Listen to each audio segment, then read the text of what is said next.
Hello, this is Samantha Clark's first review of our Methods for Teaching ELA class. So the first thing I'd like to discuss is the core of our class, the meat of the EdTPA, close reading. So the first bigger piece that we read in this class involving the curriculum that we will be teaching is Beth Burke's close reading. Now, Beth Burke's A Closer Look at Close Reading discussed how to choose pieces for close reading, how to decide the complexity of a text, and how it will benefit your students. Then there were the 3 steps of close reading, how to scaffold this for your students. And it didn't end in a writing prompt, but we're not yet doing that in our class. And in the EdTPA, this is from the beginning up through the middle of that big monster. Next, I'm going to focus on deep reading because they have very cohesive titles, yet are a little bit different. So Kelly Gallagher, he talks about the difference between surface level reading and deep reading, whereas close reading is usually jumping in cold. Deep reading has preparation. Gallagher argues that you need to have pre-reading activities in order to deeply understand the text, call upon background knowledge, and thoroughly analyze and utilize a text. Vocabulary instruction. So this is one part of our lesson planning, and it tends to be not controversial, but it changes a lot in our school systems. So Jim Burke, Bromley, Feldman, and Kinsella are some of the authors that we read that talked about it. Jim Burke actually cites Feldman and Kinsella's piece because he's talking about the 3 tiers. This is a delicious version of the tiers. So our first tier is going to be common everyday words, not necessarily academic. Some ELLs may need further instruction on this, but mostly our students are going to know and understand these, and they won't need extra explaining. Tier 2 words are going to be the beginning of our academic language.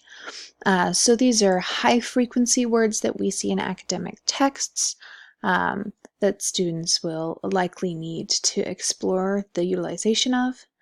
And tier 3 is domain specific. So these ones aren't words that are going to transfer to future contexts. These words are usually just to understand a specific subject or a specific content of a piece. Background knowledge. So Marzano talks a lot about the importance of background knowledge, and he turns it into these 2 concepts. That we have this fluid knowledge that tends to be our background knowledge, the knowledge we don't even have to focus on, that we can recall easily. Background knowledge is also our culture, it's our experiences, but he's focusing a lot on academic background knowledge, and he states that low-income students often don't have high academic background knowledge. They are built to succeed in a world outside of that.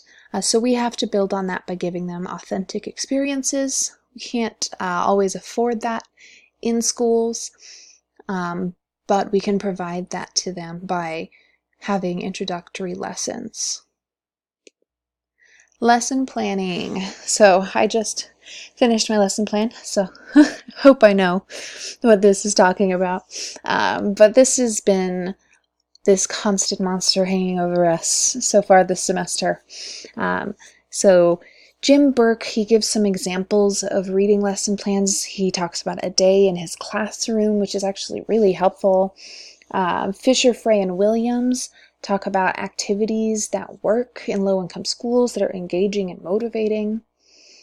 And then Schmoker discusses lesson plans that build literacy. So he talks about structures of activities, how we should start with vocabulary instruction, and then we need to model instruction. That's the I do as the instructor. And then guided instruction as the teacher walks around while students are doing group activities, and then individual instruction that can be assessed. And then he brings up the fact that academic debating and discussions in class are really beneficial for building literacy and knowledge. Relationships.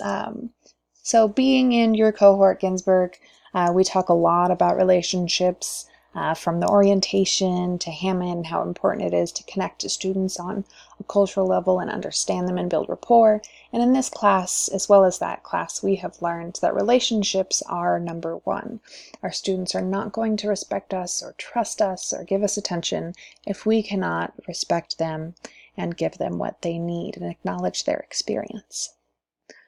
So this is what I am most recalling. I'm sure there is something I'm missing that was very awfully important.